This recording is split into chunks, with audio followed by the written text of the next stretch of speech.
From Vermont Public, this is The Frequency. I'm Mitch Wertlieb. It's Tuesday, March 5th, and on this town meeting day, here are today's headlines. Some lawmakers and local elections officials want to make it illegal to bring a gun to a polling station in Vermont. Montpelier City Councilor Carrie Brown says Vermont already has a law against voter intimidation, but she says there's no explicit prohibition against bringing a gun to the ballot box. The law needs to spell out that the common sense understanding is that many people will feel frightened and will feel intimidated if they have to vote with people with guns around them. Legislation pending in the House Judiciary Committee would create a new misdemeanor offense for possessing a gun at a polling station. 11 states, including Ohio, Louisiana, and Mississippi, already have similar laws in place.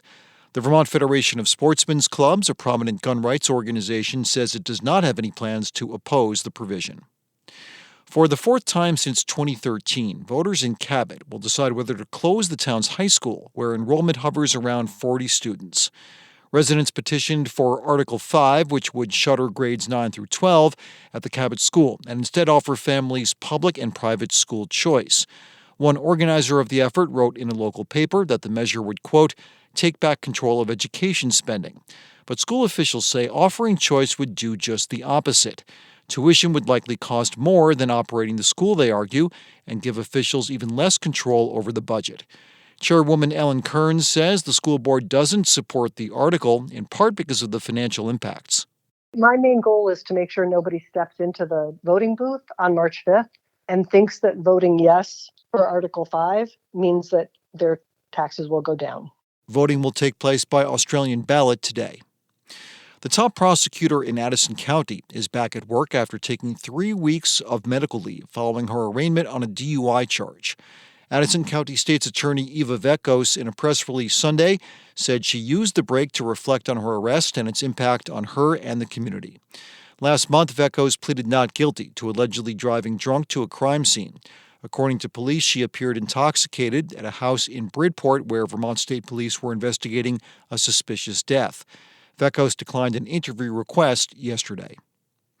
History will be made in Brattleboro today, as 16 and 17-year-olds will, for the first time, be able to cast ballots during town meeting day. Isabella May is a sophomore at Brattleboro High School and already cast her first ballot one day early. May is part of a school group called Peace Jam that does community service work. Yesterday on Vermont Edition, May said the group ran a registration booth at her school a couple of weeks ago. We got around 70 people registered to vote at between 16 and 17-year-olds for both the local elections and also the presidential elections. May said she wants other teens to know the process of registering to vote is fast and easy. She said ballot issues like education, reproductive rights, and climate change motivated her to visit the polls. Each year at town meeting, Bethel offers free pie to entice voters to turn out. And this year, voters have some extra motivation to attend, with encouragement to take part in the democratic process shouted out by their very own cheerleaders. Rebecca Sanborn-Stone is a member of the Bethel Community Engagement and Town Meeting Committee. She says the Bethel Youth Sports Cheer Team is made up of 2nd through 5th graders from nearby towns. So they are ready to go with some local democracy cheers. And I believe this will probably be the world's first local democracy cheerleading performance. Bethel's town meeting will be held today in the White River Unified Middle School gym. Pie, coffee, and a community fair start at 9 a.m., and the meeting's opening ceremony with local democracy cheerleading begins at 9:45. Coming up, an annual tradition in local democracy that may look and feel a bit different this year. We'll explain why with a preview of some of the critical issues facing voters as they prepare to cast ballots on town meeting day. That's after this. The Frequency is supported by MVP Healthcare, offering Medicare Advantage plans made for Vermont and guided by doctors. In partnership with the UVM Health Network. Info at uvmhealthadvantage.com. Well, break out the beef stew in the town reports. It's that time of year again, town meeting day. A lot of important local decisions will be made today by communities across the state. And Vermont Public's Liam Elder-Connors recently sat down with senior political correspondent Bob Kinzel to discuss some of the big issues on the ballots today. Bob, we've heard a lot about school budget votes and significant property tax increases this year. They seem to be dominating the issues on this town meeting day. What's going on? They really do, Liam. And this is happening because of a combination of factors, including rising healthcare costs, inflation, schools providing more social services to their students, personnel costs, and the state system that's used to adjust property values. It's known as the common level of appraisal. Now, one person with a really unique perspective on this issue is Hartford Representative Kevin Christie, because he's also the chairman of the Hartford School Board. So he's feeling the pressure, Liam, from both sides. And he told me that the circumstances surrounding school budget votes this year are very, very different than in previous years. This is our Irene moment in education. And we collectively, the state in its role and the towns and communities in their role, need to kind of reassess where we're at. Bob, how does Representative Christie think these unusual factors will affect the outcome of school budget votes? Liam, he thinks it's going to be a tough year in a lot of communities for the school budgets because he thinks there are going to be a number of towns where folks usually back their local school budgets. But this year, people will vote against it, not because they don't support local education, but to send a message to lawmakers. The system as it stands is broken, and it's incumbent upon us to figure out, the next step. Not kick the can down the road, not put another Band-Aid on it. We have to be, decisive in that action. Liam, I've reviewed the results of school budget votes over the past 15 years, and on average, roughly 5% are defeated each year. Now, some years it's as high as 14%, some years as low as 1%. So we'll see where it falls this year and if the results have an impact at the State House. What are some of the other issues you'll be watching as town meeting day results come in? Well, Liam, there's some very big money issues. The Mountain Views School District is seeking a $99 million bond to build a new middle school and high school. This involves the towns of Killington, Woodstock, Reading, Pomfret, Barnard, Bridgewater, and Plymouth. Voters in Swanton Village will consider a $14.8 million bond for a new public safety facility, and Richmond will vote on a $9.8 million bond to bring their town center into compliance with flood regulations.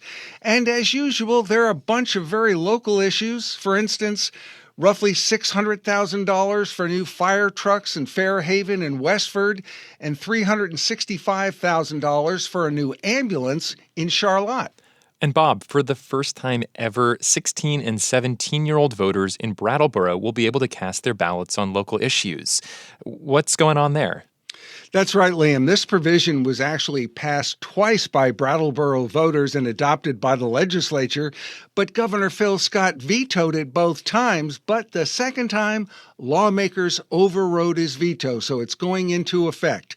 Town Clerk Hillary Francis told me she recently went to the high school to address a school assembly about this issue.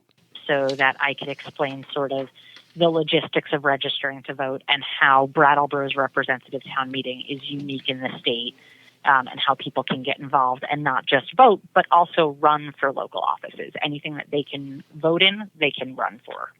Now, Liam, right now, we don't have any 16 or 17-year-olds running for office, but they could be in the near future, and other towns are watching this situation. In fact, this year, the town of Berlin will also be considering a motion to allow 16 and 17-year-olds to vote on local issues, so there could be a statewide trend developing here. And some communities will be electing a new mayor. Can you talk about where that's happening? Sure. In Burlington, voters will be electing their first new mayor in 12 years, with Moreau Weinberger stepping down. Democrat Joan Shannon and progressive Emma Mulvaney-Stanek are the two main frontrunners. So this means Burlington is very likely to have its first woman mayor.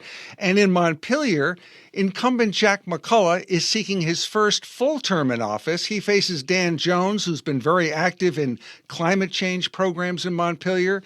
You know, Liam, the city is still recovering from those devastating floods in July, and there are questions about some long-term infrastructure issues as well. Bob, Vermont's also holding its presidential primary on town meeting day. What are you watching this election cycle? Well, Liam, it's part of the 15-state Super Tuesday primary election. This is a big deal.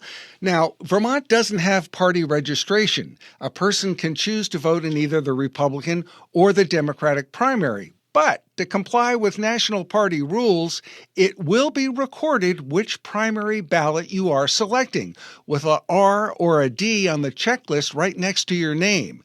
Now, it appears likely that President Biden will win the Democratic primary, but the outcome of the Republican contest between former President Donald Trump and former South Carolina Governor Nikki Haley is less certain. Matt Dickinson is a political science professor at Middlebury College. He thinks the Vermont Republican Party is split between its pro-Trump supporters and a more moderate group represented by Governor Phil Scott and former Governor Jim Douglas. Most notably in these low turnout but very important primary contests in which base candidates who are more aligned with the populist side of the party, the Donald Trump wing, have gotten a foothold, even in a blue state like Vermont. And I suspect that says something about the composition of the Republican Party in Vermont now. There's a struggle going on for the soul of the Republican Party in Vermont. What are some other important items being decided on town meeting day? Well, voters in Rutland will consider a petition to ban the use of fluoride in the city's water system. You know, there are a number of towns that are considering ending their floor meetings and switching to an Australian ballot. And these towns include Cavendish, Georgia, Jericho, Randolph, and Westford. And this is a big deal because it determines how they govern themselves.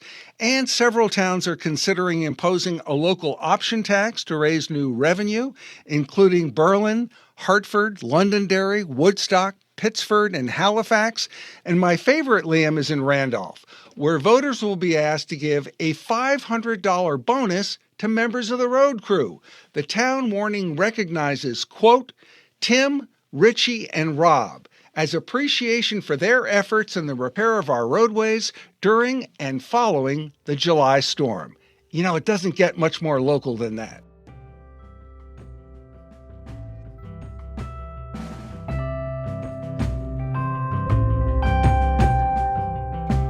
That was Vermont Public's senior political correspondent Bob Kinzel speaking with host Liam Elder Connors about some of the issues on town meeting day ballots this year. Thanks for listening to The Frequency today. We had additional reporting from Peter Hirschfeld, Lola Dufour, Liam Elder Connors, Mary Engish, and Elodie Reed. Our executive producer is Kevin Trevelin, and our music is by Blue Dot Sessions. I'm Mitch Wertlieb. Happy town meeting day, and I'll talk to you tomorrow.